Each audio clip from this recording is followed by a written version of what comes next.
All aboard! Ladies and gentlemen, boys, girls, football fans of all ages, I am Beast Monkey. You have now arrived at my train of thought. For this week's power rankings, and really for the next three, I'm going to take a Thanksgiving style approach to this. I've done this in years past, and I'm going to continue to do this for these next three. It's just that time of the year. So, I like to eat.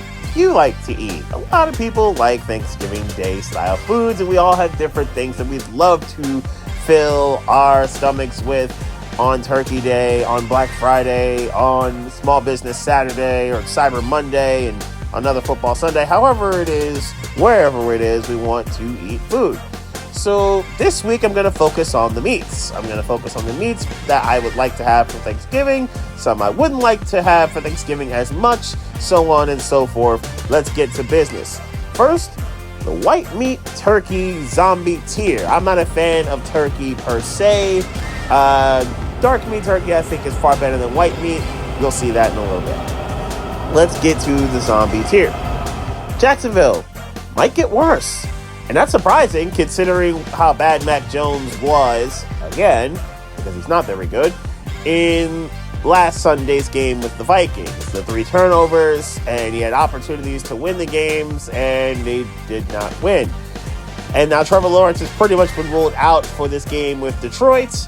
This is going to probably be pretty ugly and pretty bad coming up in Motown. Cleveland didn't lose. Well, that's a good thing. They didn't win either, but they don't normally do that. They were off this past week, and they, I guess, are getting closer and closer to whatever pick they're going to have for the draft. Ideally a quarterback, because let's face it, Jameis Winston, I think, will be a solid stopgap, and he'll probably win a couple of games that he shouldn't. But the play here is simple for Cleveland. Just go tank it and try to get higher draft picks. Las Vegas also didn't lose, and you're also in a similar situation of let's try to get our quarterback of the future if possible. Let's see if they can actually pull that off. Now they're starting Gardner Minshew this week. Minshew's another one where good Minshew can win you some games, bad Minshew can be an abject disaster. I think Aiden O'Connell going to him was not the greatest idea, and this Raiders team and situation has been an absolute mess pretty much from the word go. I just don't know if this gets better before the NFL draft. Tennessee, boring without memes.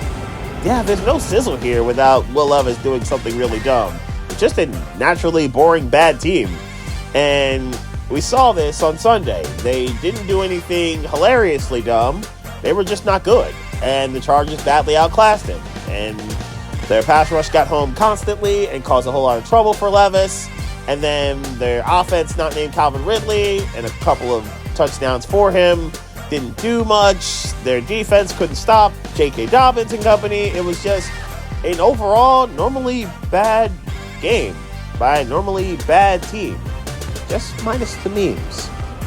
New York Giants, NFC Zombie Kings. What you've just heard are 4 really bad AFC teams. And they've all played each other to some degree. Jacksonville and Tennessee still have one more dance against each other. But in the Giants' case, they're just really bad, and they have now earned their right at the bottom of the NFC portion of power rankings, if you will. Tyrone Tracy is really good. That defensive line is really good. Aside from them, that's about it. And it's not great for the New York Giants, who need to figure out their quarterback situation in the future. For the present, is it Daniel Jones? It might not be. It may be Drew Lock. It may be Tommy DeVito. We don't know. What we do know is that the Giants are in purgatory, and there's no real way out here, at least until April. New Orleans. Seriously? You pick now to figure it out? You pick now to get a win? You pick now to, we might actually have something, as opposed to a couple of weeks ago where you could have saved your season. As opposed to the Tampa Bay game where you could have saved your season and got 50-pieced. Where you could have kept things rolling against the Eagles. You had opportunity after opportunity to do that, and you didn't. And you could have beaten the Panthers, and you didn't. And you picked now to get it together right after the firing of Dennis Allen, and maybe that's why. You got your head coach fired, and then they turn up. Derek Carr turns up. MVS basically got off the bus on Bourbon Street. He starts cooking. And the Saints look like a functioning team with an actual pulse. Is Dennis Allen really that bad? Most would say yes. Carolina, a winning streak. Something I did not expect. I don't think anyone expected it, honestly. Where the Panthers would actually look, A, like a functioning team in some degree, and B, would actually win while functioning. Not a terrible thing for the Panthers. And that's just good to see. You know, yes, their ownership is not good, but the GM and Dan Morgan and the coaching staff and Dave Canales and the whole crew there on the players portion of it have just been basically kicked in the gut repeatedly over the last 2 years. It's good to see Carolina actually have a little bit of hope. Not David Tepper, but pretty much everyone else. And Dallas. Try or tank? What do you do if you're the Cowboys? Dak Prescott's been officially ruled out for the year, and nothing else has really worked except for maybe DeMario Overshown, and then when healthy, Micah Parsons in the secondary. What do you do? CeeDee Lamb's had a bad year. The running game doesn't exist. Their number 2 receivers and tight ends, they don't really have much of those. What do you do if you're the Cowboys? You just try to tank it out and lose it out, and then figure out what to do next? What do you do? And then Mike McCarthy probably doesn't come back. Who's your head coach next year? Questions we're going to need answered. Let's get to the dark meat turkey. Monkey's paws here. Dark meat turkey, I think, is a superior version of the white meat turkey, so that's why you're here in this tier. Anyway, New York Jets. Getting ugly fast. I think we're all convinced that the win against Houston was basically because the Texans had a bunch of injuries along their offensive line, and pretty much in general, really. The Texans were walking wounded and walked into MetLife, and they got throttled. And, well, I can't even say throttled because it was a decent game for a lot of it until the Devontae Adams touchdown. Anyway, the point of all of this is simple. It's the Jets are looking pretty ugly, and it's getting pretty quickly apparent that they're basically cooked. And what do you do with Aaron Rodgers for the rest of this season? Even if they tank, they may have too many wins to get Cam Ward or Shedeur Sanders or even Jalen Milroe, to be honest. They may have too many wins to get one of those franchise-changing caliber quarterbacks that people are going to pretty much hype up to oblivion even now, and especially starting in January. This is concerning for a Jets team that tried to win now and tried to build for now and are just not meant to win now. And then even worse, you're going to have 3 major contracts to 3 draft picks you actually hit on. And Garrett Wilson, Breece Hall, and Sauce Gardner, who has had a really bad year this year, by the way. What do you do if you're the Jets? Do you just blow it up? Do you try to figure this out for the rest of this year? What do you do if you're them? Chicago could lose out. What makes me say this after a really humiliating loss to the Patriots at home, where they only scored 3 points, they gave up 9 sacks. That's not great. They have not looked good since their bye week, and really since the Hail Mary, to be honest. They have looked pretty terrible and have looked defeated, to be honest. But what makes me think that the Bears could possibly lose out? That they could go from 4-4 as of this moment in time to 4-13. What makes me think this? Well, their schedule is not nice, it's not fun, but here it is. They start with Green Bay. Now we'll talk about that game in a sec. Minnesota, that's a home game. Minnesota at home. Minnesota is actually a generally good team this year, so that's not great. They get the Lions. We already know about the Lions. The game's in Detroit this time. San Francisco on the road. That's not great. Minnesota, this time on the road, obviously. All right, so that's 3 teams that can get after the passer. And the Packers, who at least have decent players that can also do the same thing. That's not great. Detroit again, but this time at home. That's not nice. Seattle, who's got a really good defensive line. And Green Bay, again, to close the season out in Lambeau, just like they did last year. It's on the board to me that the Bears can go from 4-5 to 4-13. I think it is very, very troubling to see what Chicago is doing right now. No matter who their OC is, St. Waldron, whoever it may be, it's looking real bad for the Bears real fast. Cincinnati, Burrow, Chase, Hendrickson. The three of you don't deserve this. Burrow, leading the league in a lot of passing stats. Ja'Marr Chase, right now, is the Triple Crown winner in the receiving stats. That's yards, that's touchdowns, that's catches. Trey Hendrickson, leading the league in sacks. That's how good he's been this season. And yes, Burrow and Chase have done a lot of their damage against the Ravens and their terrible pass defense. More on that in a little bit. But there's no denying how good those three have been. And when T. Higgins has played, T. Higgins has also been played pretty well. But the fact that this defense, other than Hendrickson, is really, really bad and incapable of getting stops when they need to is alarming, is concerning. Cincinnati's in deep, deep trouble for now and for the next couple of years if you don't figure out a way to pay Ja'Marr Chase. New England, a pass rush. This was not on the bingo card, and New England winning games was generally not on the bingo card, to be honest. They got home to Caleb Williams, like I said, 9 sacks. They were dominant in getting to Caleb. Some of that was Caleb holding the ball too long, but you can't deny it. New England's pass rush showed up and showed out this past week. Drake May was alright, nothing special, still far better than Caleb, but he was nothing special and he didn't have to be.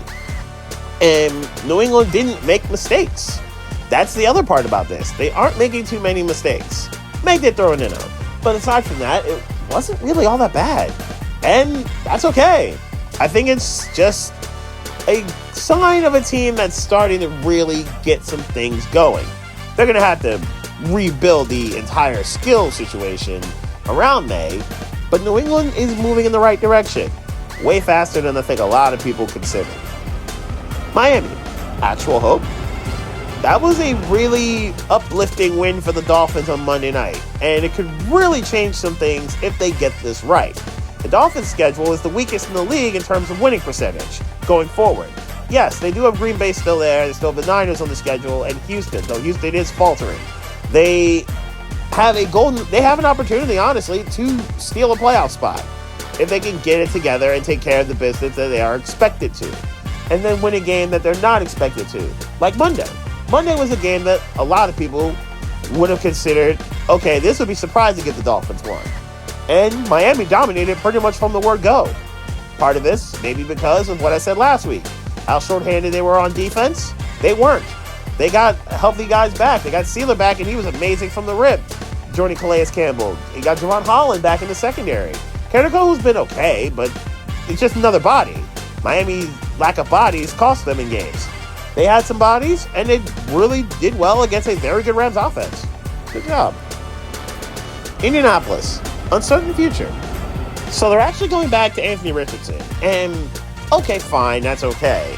It feels like he got benched and or punished for saying that he got tired. And that's a little unfortunate. And it kind of makes them look bad. Joe Flacco looked awful in the 2 games that he played. And there's no denying that either. Indy's in a horrible spot of the roster is too good to tank, but it's too bad to make a run, even with Flacco or Richardson, no matter who the quarterback is. And it's a shame because the Colts probably got some games that they shouldn't have, or at least wouldn't have under better circumstances. They beat the Bears and Caleb being a disaster. They caught the Dolphins without Tua. They caught the Steelers with Justin Fields. And those are 3 of their wins. I think if they played Russell Wilson or Tua, those are 2 losses. And I can't explain Chicago, but I can explain Pittsburgh and Miami. If you're Indy and you do bottom out, and Richardson doesn't learn from his mistakes, and whether he's fatigued or not, makes a lot of the plays, or lack thereof, like he did with the Gators and like he was doing before he was benched, do you draft his replacement? A question that Indy's going to have to answer sooner than I think they've ever wanted to. Tampa Bay. Schedule lightens up. I mentioned how strong Chicago's schedule is. I mentioned how weak Miami's is. Tampa Bay is on the Miami scale of it, where their schedule is actually pretty weak going forward. So they're off this week. All right, fine. They might as well be off next week because they play the Giants. Then they get the Panthers. Now, these are 2 road games, but these are games I expect Tampa to win. They get the Raiders. Raiders are also terrible. Okay, Chargers. That's a hard one. Dallas, who was crumbling. You get that, which is on the road. The Charger game is also on the road. So it's a lot of road games here. 4 out of 5 to be exact. And then they close it out with 2 more home games, one with the Panthers again, and then one with the Saints. So, Chargers game aside, Tampa Bay is probably good enough to win every other game. 10-7, I think, should get you into the playoffs. It won't win you the division because you got swept by the Falcons, but I do think it's good enough to get you in the postseason. Just take care of the business you're supposed to, Tampa. You should be okay. And Seattle, how to respond. 3 straight really bad home games for a team in the Seahawks that desperately needed them. Got beat by 2 scores against the Giants, got kind of bullied by the Niners again, and then lost the game against the Rams you had no business losing. And now you have a shot, because your division has not pulled away from you, to still win this division and to still get a playoff spot.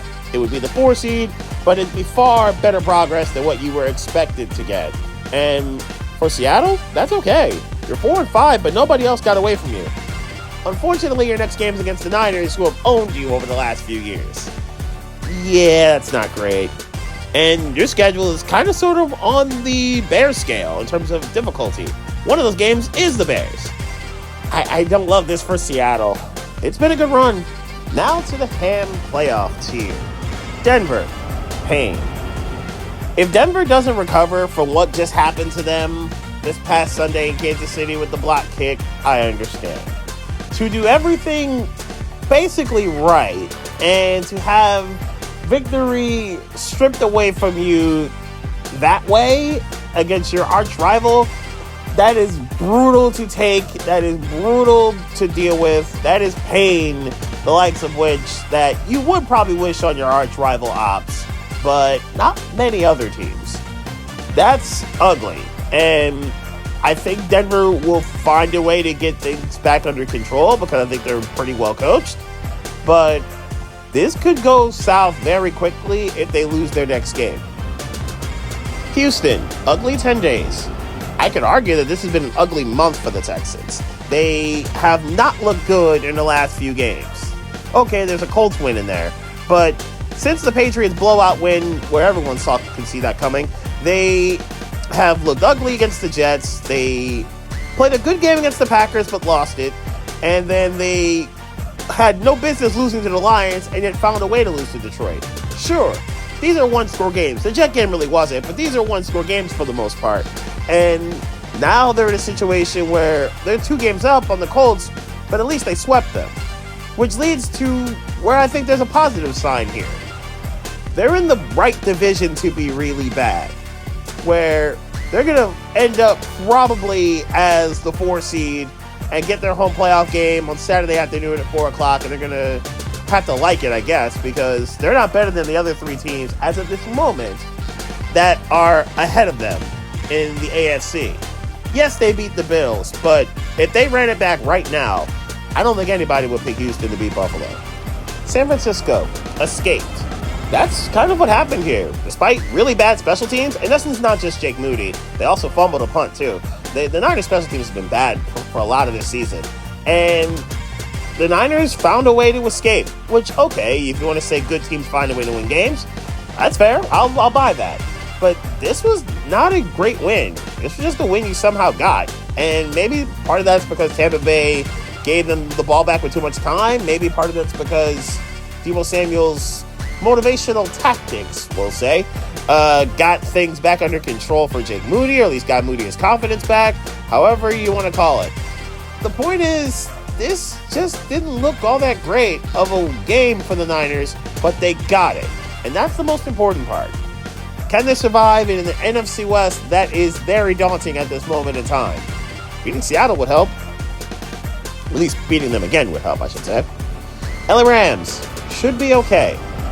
They ran into a Dolphins team that were desperate. They ran into a Dolphins team that were getting healthy. That's, I think, part of my reasoning for thinking that Miami was just better than LA on Monday night. It just didn't play well. The Dolphins are a good third down defense, and they showed it. The Rams only converted 3 of 12, and to be honest, the 2 of them were on the very last drive of the game.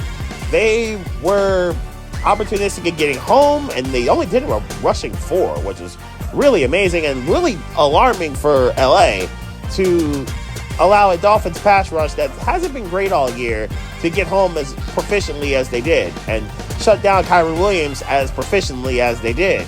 And though Nacua and Kupp had their yards, had their couple of nice catches, it didn't really feel like they were that crazy of an impact in the game except for maybe one or two Nacua plays.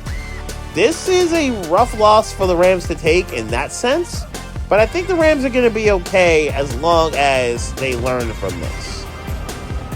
Atlanta, trust issues. I think we all have trust issues of the Falcons at this point. For Atlanta to be this productive and be this good over the last month, and then all of a sudden they lose. And they lose to a terrible Saints team who hadn't won in 2 months. And they lose to a terrible Saints team that just fired their coach, even though no one liked Dennis Allen. They lose this game, and maybe it's our fault for giving them too much trust, for believing that, okay, Atlanta's legit now. They're real now. We can believe in the Falcons. Maybe it's our fault in believing too much. I do think Atlanta's going to be okay. Maybe part of that's the Drake London injury, maybe part of why they lost. But they're going to have to win some games to keep our trust, I would say. Arizona, coming together nicely. The Cardinals are not the team that's, you're going to win games because some team take you for granted anymore. They don't feel like that.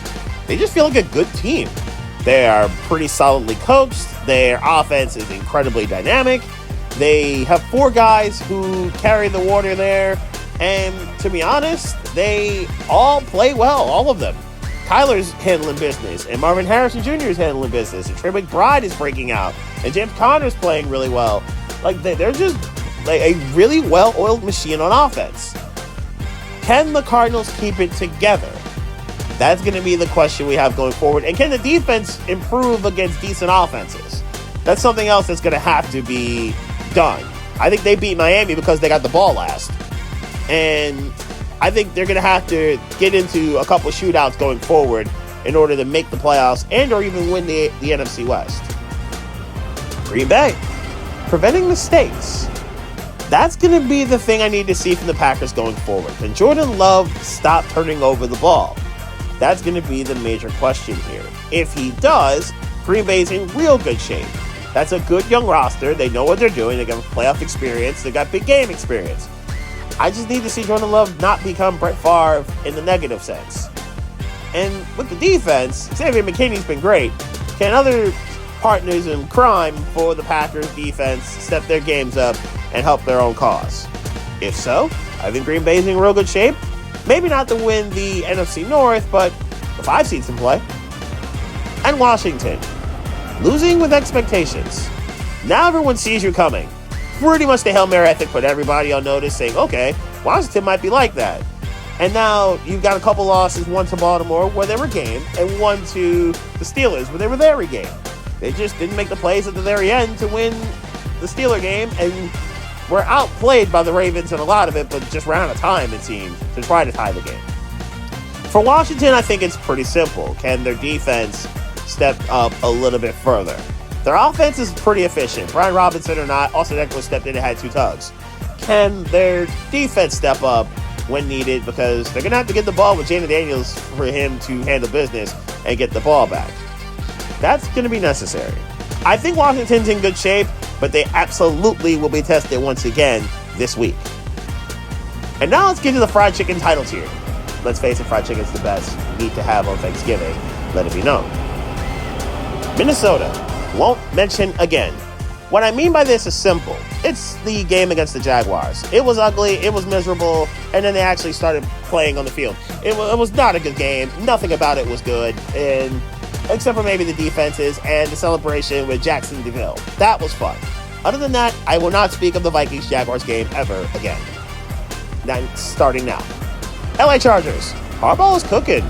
I like what I'm seeing from the Chargers. Justin Herbert's not asked to do too much. He's dinking and dunking, sure, fine, but he's not doing too much. He's not trying to outplay his own means. The roster is productive enough to say, all right, everyone can do their part, and they're good to go. The defense, and this is really an indictment of Brandon Staley, is playing really well. Khalil Mack and Joey Bosa, I should say, Nick Dixon, the Niners, Joey Bosa playing really well. They're causing havoc in the secondary. They're looking like a pretty nicely oiled machine with a lot of the same pieces that Staley had for a couple of years. This is good to see. They will be tested coming up, but this is a good sign for a Chargers team that charges a lot, but they really haven't done so this year yet, except for maybe the Chiefs game. There's one other one, but that's basically about it. Philadelphia, making layups. And, okay, the Eagles are 7-2, and I think people are going to nitpick it. Sure, I think it's fair to do so, based off of A, last year, and B, based off their schedule, where over the last month or so, the Eagles have played well, they've won their games, but look at the partners in crime that they have beaten since they got blown out by Tampa. Cleveland, who was bad, and the Giants, who have Daniel Jones, and they are bad. The Bengals, who, by the three guys I mentioned in the Bengals portion of this, are great, but their defense is awful, and no one else on that Bengals team is really producing consistently enough. Not a good team is the point. The Jaguars are bad, and the Cowboys are bad and getting progressively worse.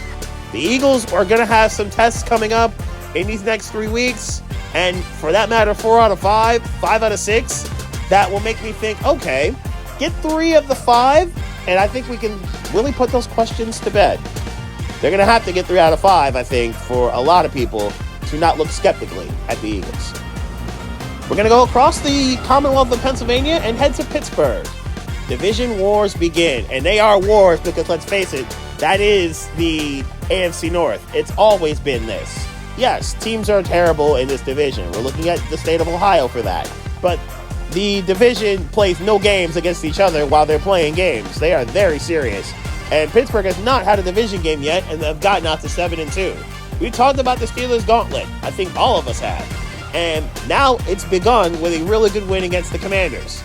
They will absolutely be tested with the next game, with the game I'm going to talk about later on. And it's one of the 2 main events.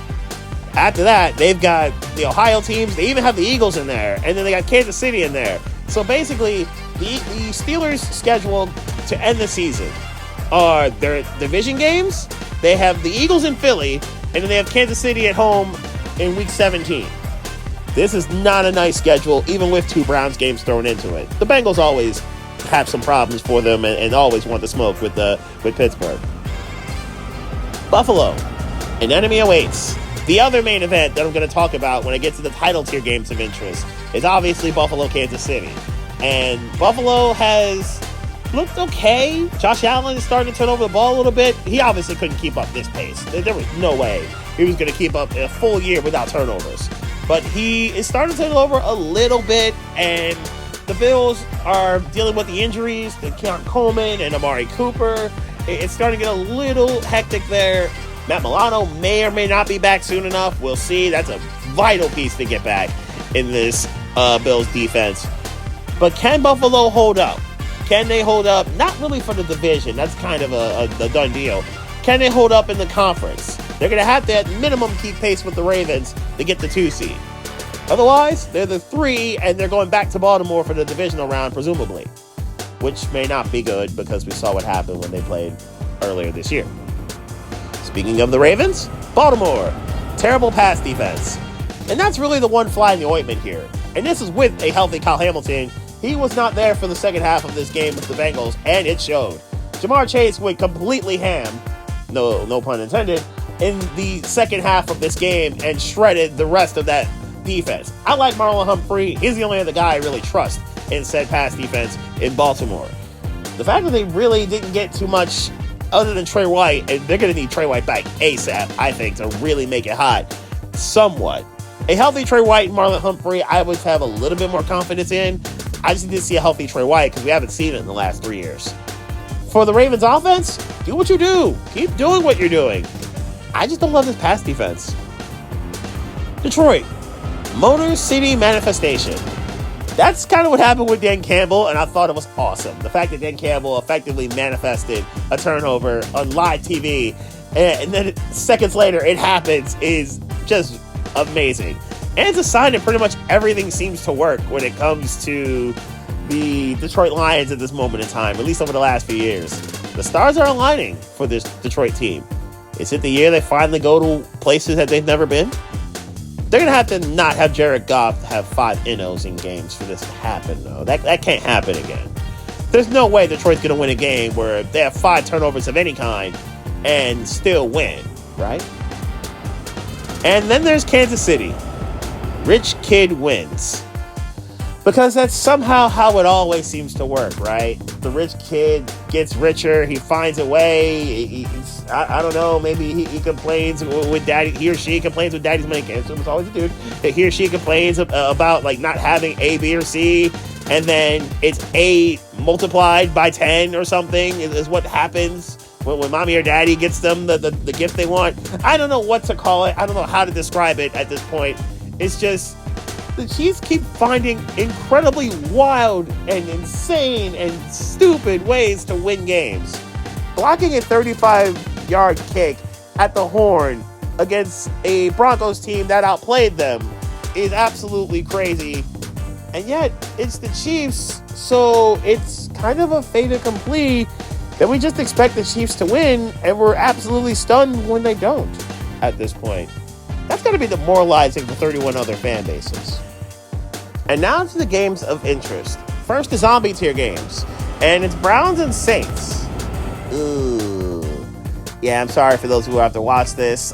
This is probably going to be a pretty brutal watch. And maybe a good watch in a ugly sort of way. It's maybe one of those games that's like, it's so bad it's good type times where Jameis Winston and Derek Carr go ridiculously dumb and then throw for 600 yards combined or something. I hope that's the case, but my still stands. I still think it could be an ugly game to watch, or attend for that matter, but at least the tickets will probably be cheap. And then there's Texans-Cowboys. Showdown in the Lone Star State, Monday Night Football. I'm pretty much here because the Cowboys are probably going to be humiliated on national television again, and the Texans need to get a win ASAP. Houston, we know there's going to be a problem, and it has nothing to do with Rockets or the basketball team if you guys can't beat the Cowboys. But there is a way where you don't beat the Cowboys. Can the Cowboys get home? Can Micah Parsons, DeMario Overshown and company, can they get to C.J. Stroud? Lesser pass rushers have gotten to C.J. Stroud over the last month. Micah's really good when he's double-teamed, let alone being one-on-one. Parsons versus Tunzel, that's a fun matchup for me. The other guys on the defensive line for Dallas, can they win up front as well? Can Mazi Smith and company, when stopping the run, do anything against Joe Mixon, who has been amazing for Houston this year? This is a fun offensive game showdown when the Texans have the ball and when the Cowboys do not. I don't like the chances of whomever the quarterback is for Houston for Dallas, I should say, against the Texan defense. That probably ends really badly. Let's get to the monkey's paw tier games. Packers, Bears. The Packers for about 30 years have owned the Bears, no matter who the quarterback has been, whether it's been Favre or Rodgers or now even Love, who has 2-0 against Chicago now, and I think he has the D. Aaron Jones, I thought, had it, but since Jones is in Minnesota, I think the D's been passed over to Jordan Love, the way that it probably should be. Jordan Love has usually done really well against the Bears defense, no matter its form. And for Green Bay to keep things afloat, he's going to have to do it again. For Chicago to get things back in some sort of order, they're going to have to beat their bully. And if they don't, they're in real trouble. And I, again, believe it's on the board that Chicago loses out. Let's get to the battle of Joe Burrow versus Justin Herbert. Sunday Night Football, Bengals Chargers. I'm glad this game was the flex choice. This was a proper choice. A Cincinnati team that, though bad by record, dynamic by offense. A Charger team that is questionable by offensive weapons and skill guys, yet productive because of those offensive weapons and skill guys. I have to give some credit to Quentin Johnston, who had a bad rookie year, but having a very good sophomore year. Thad McConkey, just having a good rookie year. That's the only way to say that. J.K. Dobbins playing pretty well. The Chargers are doing what they're supposed to do, and they're doing it efficiently. I do wonder, can they get home on defense? Can the Chargers defense cause enough havoc for Joe Burrow? And if they cannot, then Jamar Chase might feast again. If they can, I like their chances, the Chargers-wise, to keep this thing rolling and really put a dent in any sort of hope for the Bengals making the playoffs. Let's get to the playoff tier games of interest. Falcons, Broncos. Where are your heads? One team got humiliated last week. One team got their soul ripped from them last week. Which wins out? The team that I think in Atlanta that is moving forward and has played pretty well this year up until this game with New Orleans, and I think needs to get people's trust back and can really put this division on lockdown, which I think it generally is. Or a Denver team that I think needs to get their psyche back after having a win and then not having that win. The other thing that I'm looking forward to, a really good Bronco defense, top 5 in yards, top 5 in scoring, versus a very productive and dynamic Falcon offense that has shown themselves to cook a lot of different ops. Drake London versus PS2 if London plays, or even Darnell Mooney versus PS2 because Mooney's had a really good year. I am very much looking forward to seeing that. Plus, those 2 running backs against the Bronco defense. Something very much looking forward to. What kind of schemes does Raheem Morris have planned for Bo Nix? Things I will need to see. Very much looking forward to that. And then the other game in this tier, Commanders-Eagles, tomorrow night. 2 really fun offenses. 2 defenses that I'm not 100% sold on. I say this about the Eagles because they've gotten their last few wins against really bad teams and bad offenses. And against the better offenses this year, when they needed to play at their best against the Falcons, they crumbled. They absolutely got shredded pretty much from the rip against Tampa Bay, which was also concerning. Now, the Eagles did play well against the Bengals defense, though Cincinnati, I think, is not very good, so that's also a concern. For the Commanders, their defense as a whole has not been very good. They've shown up in spurts, they've shown up against the bad teams, but against the competent offenses, they have not shown up that well. That part concerns me here. This could be a lot of points. Jalen Hurts, Jaden Daniels, Austin Eckler, and/or Brian Robinson, Saquon Barkley, Jahan Dotson revenge game, potentially. Who knows? That could be something. With Terry McLaurin and A.J. Brown. How does this work out? This is something I'm very much looking forward to. Dan Quinn has coached against this Eagles unit a lot over the last few years. Can he do well against them once again? Because he's had his successes against them. And now let's get to the 2 main events, the obvious ones I kind of teased throughout some of these rankings. It is Ravens and Steelers. That's going to kick off the title tier games of interest. A street fight impending. Lamar Jackson has not done well against Pittsburgh over his career, but I do trust that this is an entirely different game that he's going to be dealing with. Derrick Henry's been exceptional this year, obviously. Lamar's been MVP flow, obviously. Steeler defense for a lot of this year has been the best in football. And now the Steeler offense is coming along. Russell Wilson is cooking. And George Pickens has been awesome. And Mike Williams has looked good last week. Now, granted, Baltimore's got the number 1 rush defense in the league, so that may not be good for Najee Harris or Jaylen Warren. But Baltimore's pass defense against Russ, I don't love this. I don't love it at all for the Ravens. I do love this game, though. I'm much looking forward to it. That's your 1 o'clock game that everyone's going to be watching unless you're a fan of another team. The 4 o'clock game that everyone's going to be watching, even if you are a fan of another team, is Chiefs-Bills. That's Allen, that's Mahomes. You already know what time it is. A showdown against Kansas City for Buffalo that they always seem to win in this spot, meaning it's the regular season, meaning it's the biggest game of said regular season. They usually find a way to get this one done.